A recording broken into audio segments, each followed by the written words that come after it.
Good afternoon UPSC वालों। ये practice set number 2 है। यूपीएससी सिविल सर्विसेज प्रीलिम्स 2020 के लिए कल से टेस्ट सीरीज जो है स्टार्ट है।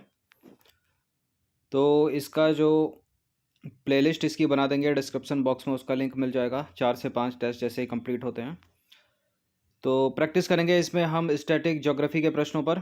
ठीक है, उसमें भी होगा ड्रेनेज सिस्टम, अफवाह तंत्र।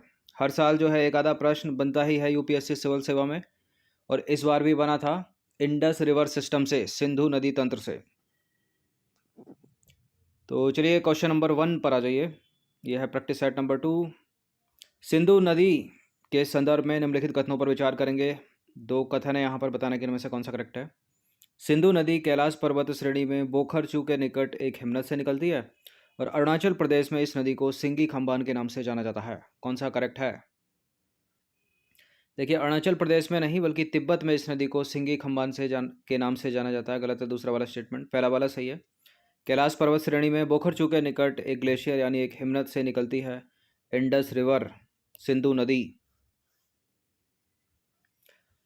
तो हिमालयी अफवाह तंत्र में जो है अनेक नदी तंत्र हैं, जिनमें सिंधु नदी तंत्र, गंगा नदी तंत्र और ब्रह्मपुत्र नदी तंत्र जो है वो प्रमुख है। ठीक है, Indus river system, Ganga river system और ब्रह्मपुत्र रिवर सिस्टम। देखिए, इनमें से सिंधु नदी जो है वो तिब्बत में कैलाश पर्वत श्रेणी में बोखरचू के निकट एक हिमनद से निकलती है तथा तिब्बत में इस नदी को सिंगी खंबान के नाम से जाना जाता है। तो गलत है दूसरा स्टेटमेंट, वहाँ अरुणाचल लिखा था। देखिए, सिंधु नदी लद्दाख एवं जास्कर श्रेणियों के बीच बहती है और यह नदी जो है पाकिस्तान में मिठानकोट के निकट पंचनद का जल प्राप्त करती है। पंजाब की 5 मुख्य नदियों कौन कौन सी है वो? सतलज, व्यास, रावी, चेनाब और झेलम को संयुक्त रूप से पंचनद का नाम दिया गया है। अगर प्रश्न पूछे अलग से कि पंचनद में कौन कौन सी नदियां शामिल हैं, तो सतलज है, व्यास है, रावी है, झेलम है और चेनाब है। क्वेश्चन नंबर 2 पर आ जाइए। यह नदी हिमालय पर्वत के उत्तरी भाग के समानांतर बहते हुए नावचा वर्मा के समीप अचानक दक्षिण दिशा में यू टर्न लेते हुए भारत में प्रवेश करती है और इसका अफवाह तंत्र 3 देशों तिब्बत यानी चीन, भारत और बांग्लादेश में विस्तृत है। इस तरह के प्रश्न भी यूपीएससी सिविल सेवा के फेवरेट टाइम पूछे जाते हैं कि एक परिच्छेद जैसा बना देंगे, पूछेंगे किसके बारे में बात हो रही है, किस नदी, पर्वत, पठार, झील के बारे में। तो ये बात हो रही है ब्रह्मपुत्र नदी के बारे में। तो ब्रह्मपुत्र नदी का उद्गम जो है कैलाश श्रेणी के दक्षिण में मानसरोवर झील के निकट चेमायुंगडोंग ग्लेशियर से होता है। इसका अपवाह तंत्र जो है 3 देशों तिब्बत यानी चीन, भारत और बांग्लादेश में विस्तृत है। तिब्बत में इसे सांगपो के नाम से जाना जाता है ब्रह्मपुत्र को, और नामचा बर्मा पर्वत के निकट ब्रह्मपुत्र नदी एक तीखा मोड़ लेते हुए दक्षिण पश्चिम दिशा में मुड़ती है और एक गहरा महाखंड बनाती है। भारत में यह नदी जो है अरुणाचल प्रदेश के सदिया कस्बे के पश्चिम में प्रवेश करती है और इसकी सहायक नदियों में देवांग और लोहित के मिलने के बाद इसे ब्रह्मपुत्र के नाम से जाना जाता है। क्वेश्चन नंबर 3 पर आ जाइए। निम्नलिखित में से कौन सी नदियां ब्रह्मपुत्र की सहायक नदियां हैं? ब्रह्मपुत्र की ट्रिब्यूटरी हैं बूढ़ी दिहिंग, धनश्री, सुबनश्री, हुगली, संकोस। संकोस रिवर है ब्रह्मपुत्र की ट्रिब्यूटरी। सुबनश्री भी है, धनश्री भी है, बूढ़ी दिहिंग भी है। हुगली नहीं है, हुगली को एलिमिनेट कीजिए। गंगा नदी तन से संबंध है हुगली का। तो 1 2 3 4 5 1 2 3 5 5 3 2 1। ठीक है, सी हो जाएगा इसका आंसर। तो बूढ़ी दिहिंग और धनश्री की बात करें तो ब्रह्मपुत्र के बाएं तट की प्रमुख सहायक नदियां हैं ये, जबकि सुबनश्री, कामेंग, मानस और संकोस इसके दाएं तट पर मिलने वाली महत्वपूर्ण सहायक नदियां हैं। इसके अलावा पुथी, मारी, पगलादिया, लोहित और मानस भी ब्रह्मपुत्र की अन्य सहायक नदियां हैं। हुगली नदी का संबंध जो है वो गंगा रिवर सिस्टम से है, ब्रह्मपुत्र से नहीं है। तो थर्ड को एलिमिनेट किया है हमने वहाँ पर, सॉरी फोर्थ को एलिमिनेट किया है हमने वहाँ पर। ठीक है, तो सहायक नदियाँ पूछ ली जाती हैं, इंपॉर्टेंट है, पूछी जाती रही यूपीएससी में। थोड़ा और टफ करेगा तो दाहिनी ओर से मिलने वाली और बाईं ओर से मिलने वाली, इसको अलग अलग करके याद कर लीजिएगा। क्वेश्चन नंबर 4 है। हिमालय अपवाह तंत्र की नदियों के संदर्भ में कुछ 3 स्टेटमेंट है यहाँ पर, बताने के इनमें से कौन सा करेक्ट होगा। देखिए, ये नदियाँ पर्वतों से होकर गुजरने के क्रम में बी आकार की घाटियाँ बनाती हैं और मैदानी भागों में ये नदियाँ सर्पाकार मार्ग का अनुसरण करती हैं और इस अपवाह तंत्र में जल प्रपात का अभाव रहता है। यानी हिमालय तंत्र की नदियाँ वाटरफॉल नहीं बनाती, जलपात नहीं बनाती, जल प्रपात नहीं बनाती, जो कि गलत है, बनाती हैं। पहला दूसरा करेक्ट है। थर्ड को करिए तो जरा एलिमिनेट। तो हिमालय अपवाह तंत्र भूगर्भिक इतिहास के लंबे काल अवधि में विकसित हुआ है। गंगा नदी हो गई, सिंधु नदी हो गई, ब्रह्मपुत्र नदी, ठीक है, इसके अंतर्गत शामिल हैं। ये नदियाँ जो हैं वर्ष भर जल धारण करती हैं और हिमालय नदियाँ हिमालय के उत्थान के साथ साथ अपरदन क्रिया के कारण निर्मित महाखंडों से होकर गुजरती हैं। इसके अतिरिक्त ये नदियाँ पर्वतों से होकर गुजरने के क्रम में बी आकार की घाटियाँ बनाती हैं, क्षिप्रिकाएँ बनाती हैं और वाटरफॉल यानी जलप्रपात बनाती हैं। तो तीसरा तो स्टेटमेंट निरर्थक है ना, गलत है। क्वेश्चन नंबर 4 है। क्वेश्चन नंबर 5 है, सिंधु नदी तंत्र के संदर्भ में निम्नलिखित कथनों में से कौन सा जो है वो गलत है, असत्य है। भारत में यह हिमालय की नदियों में सबसे पश्चिमी है। सिंधु नदी। जास्कर नदी सिंधु से लेह के समीप मिलती है और सिंधु नदी कराची के समीप अरब सागर में गिरने से पहले एस्चुरी का निर्माण करती है और भारत में सिंधु नदी लद्दाख के केवल लेह जिले में बहती है। इंडस रिवर की बात हो रही है, करेक्ट है, पहला बी भी सही है, डी भी सही है। डेल्टा बनाती है ना ये, तो एस्चुरी थोड़ी बनाती है। तो सिंधु नदी कराची के समीप अरब सागर में गिरने से पहले या अरब सागर में मिलने से पहले डेल्टा का निर्माण करती है, ना कि एस्चुरी का। बाकी तीनों स्टेटमेंट करेक्ट हैं, ठीक है। अब देखिए इस तरह से भी स्टेटमेंट कट गया, यहीं कट गया एक छोटे से शब्द में, बाकी सारे सही हैं। क्वेश्चन नंबर 6 है, निम्नलिखित युग्मों में से कौन सा जो है सही सुमेलित है या सत्य है। नदियां हैं, यह मिलन स्थली है इनकी। तो भागीरथी अलकनंदा देवप्रयाग लिखा है, धौली गंगा विष्णु गंगा जोशीमठ लिखा है, अलकनंदा पिंडर विष्णु प्रयाग लिखा है और अलकनंदा मंदाकिनी रुद्रप्रयाग लिखा है। देखिए भागीरथी और अलकनंदा का संगम देवप्रयाग बड़ा पूछा गया, एग्जाम में बहुत पूछा जाता है, फेवरेट है। तो करेक्ट है पहला स्टेटमेंट। धौली गंगा और विष्णु गंगा के सामने जोशीमठ, ठीक है, जोशीमठ, ये भी सही है।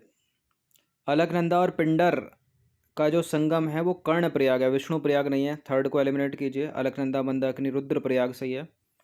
अब जहाँ जहाँ तीन है वो नहीं होगा, ए नहीं होगा, सी नहीं होगा, डी नहीं होगा, तो बी हो जाएगा। तो देखिए भागीरथी और अलकनंदा जो नदियों की मिलन स्थली है देवप्रयाग है वो। अलकनंदा और पिंडर कर्ण प्रयाग है, विष्णु प्रयाग नहीं है। अलकनंदा मंदाकिनी रुद्र प्रयाग है। विष्णु प्रयाग या जोशीमठ धौली गंगा और विष्णु गंगा का मिलन स्थल है, ठीक है, एक ही बात है, वहाँ जोशीमठ लिखा है, ठीक है, जोशीमठ या विष्णु प्रयाग, धौली गंगा और विष्णु गंगा का मिलन स्थल। क्वेश्चन नंबर 7 पर आ जाइए। अपवाह प्रतिरूप के संदर्भ में निम्नलिखित युग्मों पर विचार करेंगे। यह अपवाह प्रतिरूप, यह है नदियाँ। पूर्ववर्ती अपवाह सिंधु सतलज ब्रह्मपुत्र, आरोपित अपवाह दामोदर स्वर्ण रेखा, वृक्षाकार अपवाह कृष्णा कावेरी गोदावरी। तीनों करेक्ट हैं ये। तो उपरोक्त सभी के सभी सही सुमेलित हैं। सिंधु हो गई, सतलज हो गई, ब्रह्मपुत्र जैसी नदियाँ पूर्ववर्ती अपवाह का पालन करती हैं। दामोदर हो गई, स्वर्ण रेखा हो गई, चंबल, ये आरोपित अपवाह के उदाहरण है, आरोपित अफवाह तंत्र के उदाहरण है। वृक्षाकार अपवाह एक वृक्ष की शाखाओं की भांति प्रतीत होता है। महानदी हो गई, गोदावरी हो गई, कृष्णा हो गई, कावेरी जैसी नदियां जो हैं वो इसके उदाहरण हैं। क्वेश्चन नंबर 8 पर आ जाइए। निम्नलिखित में से कौन सी नदियां पश्चिम दिशा की ओर प्रवाहित होती हैं। कौन कौन सी हैं वो? माही, कावेरी, साबरमती, भरतपुजा, लूनी। राजस्थान की महत्वपूर्ण नदियों में एक महत्वपूर्ण नदी लूनी पश्चिम की ओर प्रवाहित होती है। माही पश्चिम की ओर, कावेरी पूर्व की ओर, साबरमती पश्चिम, भरतपुजा पश्चिम। तो दो को एलिमिनेट करो तो कितने होंगे? एक ही होगा लग रहा है, ठीक है, 1 3 4 5 इसका आंसर हो जाएगा। तो माही एवं साबरमती गुजरात में पश्चिम दिशा में बहती हुई अरब सागर में मिल जाती हैं। इसके अतिरिक्त नर्मदा, तापी, सिंधु, लूनी, पंबा, भरतपुजा, पेरियार, ये सब पश्चिम दिशा की ओर बहने वाली नदियां हैं। कावेरी की बात करें तो कावेरी प्रायद्वीप भारत की एक महत्वपूर्ण नदी है जो पूर्व की ओर बहती है और इसकी लंबाई जो है प्राय 800 किलोमीटर है और दक्षिण पूर्व में प्रवाहित होकर कावेरी नदी जो है बंगाल की खाड़ी में गिर जाती है। भवानी, काबिनी, कावेरी की ट्रिब्यूटरी हैं यानी सहायक नदियां हैं। क्वेश्चन नंबर 9 पर आ जाइए। निम्नलिखित नदियों पर विचार करेंगे। पेनगंगा, इंद्रावती, अमरावती, प्राणहिता, उपरोक्त में से कौन सी नदियाँ गोदावरी की सहायक नदियाँ। गोदावरी की ट्रिब्यूटरी कौन कौन है इनमें बताइए? पेनगंगा है गोदावरी की सहायक नदी, प्राणहिता है गोदावरी की सहायक नदी, तो 1 और 4 है क्या कहीं? नहीं है, क्योंकि इंद्रावती भी गोदावरी की सहायक नदी है। अमरावती नहीं है, अमरावती कावेरी की सहायक नदी है। तो गोदावरी की बात करें तो भारत का सबसे बड़ा जो है प्रायद्वीप नदी तंत्र है गोदावरी। और यह नदी महाराष्ट्र के नासिक जिले से निकलती है और बंगाल की खाड़ी में जाकर गिर जाती है। पेनगंगा हो गई, प्राणहिता हो गई, इंद्रावती हो गई, मंजरा हो गई, इसकी प्रमुख नदियां हैं। और काबिनी, भवानी, अमरावती की बात करें तो कावेरी की महत्वपूर्ण नदियां हैं। यूपीएससी पिछले 10 वर्षों में 2 बार प्रश्न कर चुकी है, ठीक है, गोदावरी की सहायक नदियों पर। 10वां प्रश्न है, निम्नलिखित युग्मों पर विचार करेंगे। यह है स्थान, यह है नदी तट या किनारे। उज्जैन शिप्रा नदी के तट पर, श्रीरंगपत्तनम गोदावरी नदी के तट पर, नासिक कावेरी नदी के तट पर। कौन सा सत्य है, कौन सा सुमेलित है? उज्जैन शिप्रा नदी के तट पर सही है, शिप्रा है शिप्रा। श्रीरंगपत्तनम कावेरी होना चाहिए, नासिक गोदावरी। तो 2 और 3 तो गलत है, कर दो एलिमिनेट इनको, केवल एक ही सही हो जाएगा इसका। तो उज्जैन जो है शिप्रा या शिप्रा नदी के तट पर है, श्रीरंगपत्तनम कावेरी नदी के, नासिक गोदावरी नदी के। क्वेश्चन नंबर 11 पर आ जाइए। यह नदी नेपाल हिमालय में धौलागिरी और माउंट एवरेस्ट के बीच से निकलती है और मध्य नेपाल को अपवाहित करती है। त्रिशूल गंगा इसकी एक धारा है। उपरोक्त विशेषताएं निम्नलिखित में से किस नदी को संदर्भित करती हैं, बताइए। किसकी बात हो रही है? त्रिशूल गंगा किसकी ट्रिब्यूटरी? गंडक की। तो उपरोक्त विशेषताएं गंडक नदी से संबंधित है। यह त्रिशूल गंगा और काली गंडक नामक 2 धाराओं से मिलकर बनती है। यह नेपाल में धौलागिरी और माउंट एवरेस्ट के बीच से निकलती है और मध्य नेपाल को अपवाहित करती है। यह बिहार के चंपारण में गंगा के मैदान में प्रवेश करती है और सोनपुर में गंगा नदी में मिल जाती है। क्वेश्चन नंबर 12 पर आ जाइए। निम्नलिखित नदियों के जल ग्रहण क्षेत्र के घटते हुए क्रम में व्यवस्थित कीजिए उनको। वैतरणी, स्वर्णरेखा, ब्राह्मणी, पेन्नार। यानी जिसका सबसे ज़्यादा होगा वो सबसे पहला आएगा। तो सर्वाधिक है पेन्नार का, उसके बाद है ब्राह्मणी का, उससे कम स्वर्णरेखा, फिर सबसे कम वैतरणी। तो 4 3 2 1 भी हो जाएगा इसका आंसर। तो उपरोक्त नदियों का जो जल ग्रहण क्षेत्र है घटते हुए क्रम में अगर हम देखें तो पेन्नार का है जल ग्रहण क्षेत्र वर्ग किलोमीटर में 55,213 वर्ग किलोमीटर। उसके बाद ब्राह्मणी 39,833 वर्ग किलोमीटर। स्वर्णरेखा 19,296 वर्ग किलोमीटर। उसके बाद पलार आ जाती है, लेकिन पलार ऑप्शन में नहीं है, 17,870 वर्ग किलोमीटर। फिर आएगी सबसे कम वैतरणी 12,789 वर्ग किलोमीटर। क्वेश्चन नंबर 13 पर आ जाइए। राजस्थान की प्रमुख नदियों में से एक प्रमुख नदी है लूनी नदी। लूनी नदी से रिलेटेड 3 स्टेटमेंट है यहाँ पर, बताने के इनमें से कौन सा करेक्ट होगा। लूनी नदी अरावली पर्वत के पश्चिम में बहती है और यह राजस्थान का सबसे बड़ा नदी तंत्र है और यह सरस्वती और सागरमती नामक 2 शाखाओं के मिलने से बनी है। अरावली के पश्चिम में बहती है, पूर्व में बहती है? पश्चिम में बहती है, सही है। यहाँ पूर्व होता तो गलत हो जाता पहला स्टेटमेंट। राजस्थान का सबसे बड़ी नदी तंत्र है ये भी सही है। और सरस्वती और सागरमती नामक 2 धाराओं के मिलने से बनती है लूनी। लूनी पे प्रश्न यूपी पीसीएस में भी कई बार पूछा है। सारे के सारे करेक्ट हैं, फिलहाल डी है इसका आंसर। तो लूनी अरावली के पश्चिम में बहती है, साथ ही ये राजस्थान की सबसे बड़ी नदी तंत्र है। तो पहला दूसरा हो गए करेक्ट। अरावली नदी की बात करें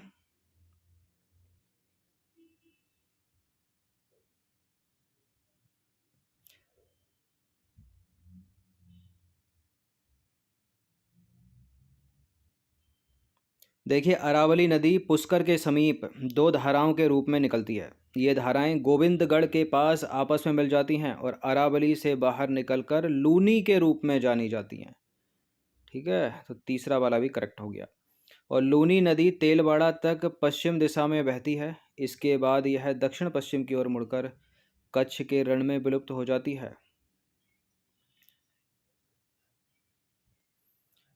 क्वेश्चन नंबर 14 पर आ जाइए। भारतीय प्रायद्वीप नदियों के संदर्भ में निम्नलिखित विशेषताओं हैं, बताना कि इनमें से कौन सा सही है। तो पहली विशेषता है प्रायद्वीपीय नदियाँ, यानी पेनिनसुलर रिवर की बात हो रही है। प्रायद्वीपीय नदियाँ प्रायः मध्य उच्च भूमि से निकलती हैं। ये नदियाँ मौसमी हैं, यानी हर समय इनमें वर्ष भर पानी नहीं होता होगा। ये प्रायः पूर्ववर्ती अपवाह का अनुसरण करती हैं और ये नदियाँ अपनी युवा अवस्था में विद्यमान हैं। बताइए कौन सा सही है।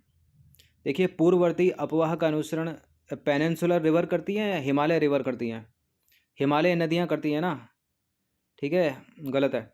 युवावस्था में नहीं है, ये तो अपनी प्रौढ़ावस्था को प्राप्त कर चुके हैं, ये भी गलत है।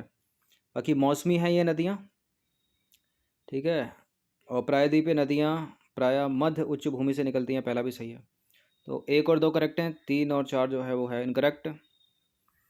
तो कथन एक सत्य है क्योंकि प्रायद्वीपीय नदियां मुख्य रूप से भारत के प्रायद्वीपीय पठार और मध्य उच्च भूमि से निकलती हैं, दूसरा वाला भी सही है। भारत की प्रायद्वीपीय नदियां मौसमी प्रकृति की हैं, जो प्रायः मानसूनी वर्षा से अपना जल प्राप्त करती हैं।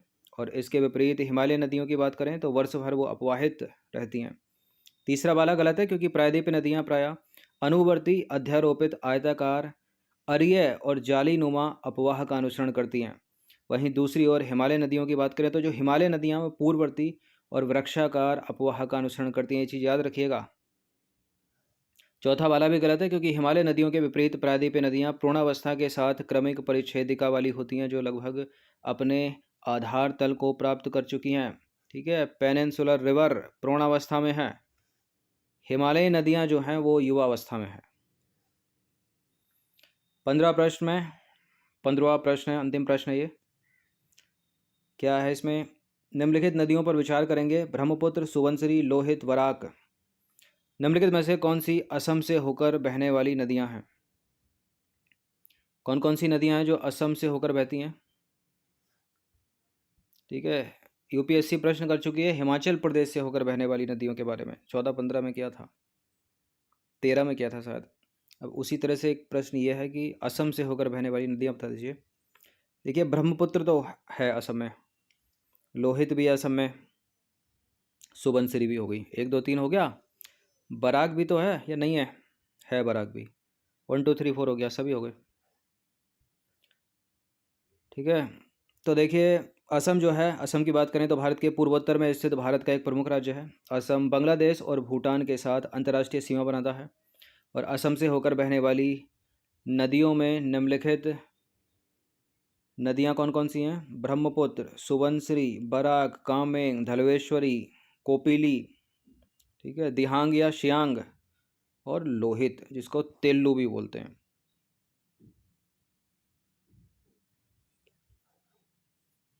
क्लियर? तो प्रैक्टिस सेट नंबर 2 था ये, जिसमें 15 क्वेश्चन थे। इनकी प्रैक्टिस एक बार कर लीजिएगा। और जो स्टूडेंट यूपीएससी वाले, मतलब यूपीएससी का एग्ज़ाम नहीं दे रहे हैं, तो स्टेट पीसीएस के लिए भी इन प्रश्नों को पढ़ सकते हैं। जो इनकी प्रकृति है वो ऊपर है थोड़ी स्टेट पीसीएस से, तो इनको सॉल्व कर लिया तो वो तो आराम से हो जाएंगे। धन्यवाद।